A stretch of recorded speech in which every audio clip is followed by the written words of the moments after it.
পৃথিবীর সবচেয়ে ফেইলিয়ার শিক্ষা ব্যবস্থা হচ্ছে বাংলাদেশের একটা। পৃথিবীতে যতগুলো কান্ট্রি আছে তার মধ্যে সবচেয়ে ফেইলিয়ার শিক্ষা ব্যবস্থার মধ্যে একটা হচ্ছে বাংলাদেশের। গায়ের জোরে এটা চ্যালেঞ্জ না করে আমার সাথে ডিবেট করতে বসেন, আমি প্রমাণ করে দিতে পারবো। গায়ের জোরে কথা না বলে ডিবেট করতে বসেন, আমি প্রমাণ করে দিব যে এই শিক্ষা ব্যবস্থা ফেইলার। এই শিক্ষা দিয়ে না দুনিয়াবী শিক্ষা অর্জন করতে পেরেছে, না আখিরাতের শিক্ষা। মুযাবযাবিনা বাইনাহুম, মাঝখানে পড়ে আছে, ডানেও না বামেও না।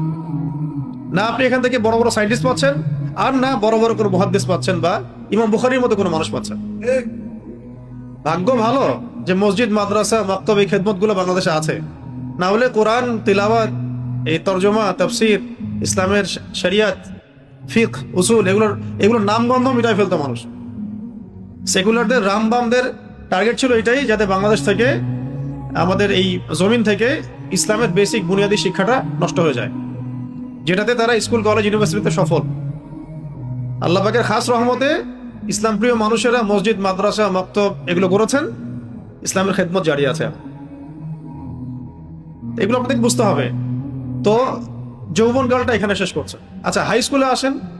হাই স্কুলে যদি আসেন আপনি দেখবেন হাই স্কুলে লাখ লাখ মানুষ পড়াশোনা করছে, ছেলে মেয়ে। আমরাও পড়েছি এক সময়। আল্লাহ পাক হেফাজত করুন আমাদের যুবক ভাইদেরকে।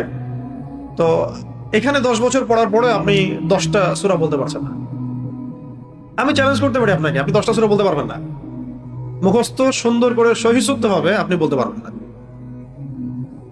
এবার এই স্টুডেন্টদেরকে বাদ দেন, তাদেরকে যারা পড়ায় সেই টিচারদেরকে ধরেন, সেই টিচাররাও পারবেন না, ম্যাক্সিমামই পারবেন না। আর যারা পারবেন, এই 10%, 20%, 30% মানুষ, তারা নিঃসন্দেহে একাডেমিক্যালি এটা শিখেন নাই, শিখেছেন মক্তবে বা মাদ্রাসায় বা বাসায় কোনো হুজুরের কাছে। এই হলো বাস্তবতা। আর আমরা স্বপ্ন দেখছি যে বাংলাদেশের মাটিতে আমরা আল্লাহর আইন বাস্তবায়ন করব, মানে ইসলামী শরিয়া ল বাস্তবায়ন করব।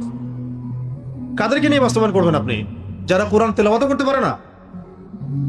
কোরআনকে অবমাননা করলে রাস্তায় মিছিল হয়, মিটিং হয়, ভাঙচুর হয়, মানুষের আবেগে লাগে, সেন্টিমেন্ট অনেক লাগে, আঘাত লাগে, তাই তো? যদি আপনাদের এলাকায় কোরআনকে কেউ অবমাননা করে, আপনারা কি করবেন? নিশ্চয়ই প্রতিবাদ করবেন তো, নাকি? না ওইটুকু করবেন না? হ্যাঁ, মনে হচ্ছে না করবেন। আচ্ছা, যারা করবেন তাদের বাসায় কোরআন আছে না? যারা করবেন তারা বুকে হাত দিয়ে বলেন তো যে প্রত্যেকদিন আপনারা কোরআন খুলে দেখেন কিনা? এক ভাই হাত উঠিয়ে, আলহামদুলিল্লাহ। 2 ভাই। যারা হাত উঁচু করেছেন তাদের দাড়ি সাদা, কালোদের তো সময় নাই। আমরা যারা কালো দাড়ির মানুষ, আমাদের তো সময় নাই। আমাদের স্কুলের পড়া আছে, ইউনিভার্সিটি পড়া আছে, না ভাই? অ্যাসাইনমেন্ট আছে, প্র্যাকটিক্যাল আছে, গ্রুপ স্টাডি আছে বান্ধবীদের সাথে, তারপর অনলাইন আছে, অনলাইনে সময় দিতে হবে, ফেসবুক আছে, ইউটিউব আছে। আচ্ছা, ওদিকে যাচ্ছি না, অন্য টপিকে কথা বলবো। মূল কথা হচ্ছে আপনার জেনারেল লাইন আমরা যারা পড়ছি, এই যে 80% মানুষ, আমরা হাই স্কুলে কোরআন শিখতে পারলেন না, ইসলামিক বেসিক জ্ঞান শিখতে পারলেন না, টিচাররাও পারলেন না। এবার ইউনিভার্সিটিতে যান, হাজার হাজার ইউনিভার্সিটি, কলেজ, অনার্স, মাস্টার্স। পরিসংখ্যান আপনারা ভালো জানবেন, গুগল থেকে দেখেন কতগুলো, এখানে কত স্টুডেন্ট পড়ে খেয়াল করে দেখেন। এই স্টুডেন্টদের ম্যাক্সিমাম কোরআন তেলাওয়াত করতে পারেন। আমি চ্যালেঞ্জ করতেছি, পারবে না। এই প্রতিষ্ঠানগুলোতে যারা পড়ান সেই টিচাররাও পারেন না, সূরা ফাতিহা পড়তে পারেন না।